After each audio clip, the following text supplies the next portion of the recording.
Sa mundong puno ng ingay, kung saan madalas nating itanong ang ating halaga, pakiramdam natin, isa lang tayo sa karamihan, ngunit mayroong isang pagtingin na higit pa sa numero, ang Diyos, ang ating lumikha, ay nakakakita sa iyo. Hindi ka lang basta isang bilang, ikaw ay mahalagang bahagi ng kanyang plano, lubos na kinikilala at minamahal. Ang aklat ng mga bilang, Kapitulo 1, Talata 3, nasusulat, ang bawat lalaki na may edad 20 taon pataas, na makakasama sa hukbo ng Israel, ay inyong bibilangin kasama ni Aaron.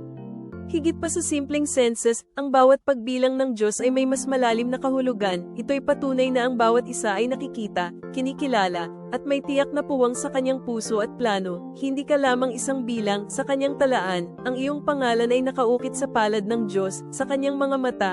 Ikaw ay natatangi, may layunin, at pinahahalagahan. Pinili ka niya, nilikha ng may pag-ibig, at patuloy na binabantayan, magalak, dahil sa bawat sandali, ikaw ay kinikilala at minamahal ng Diyos ng walang hanggan.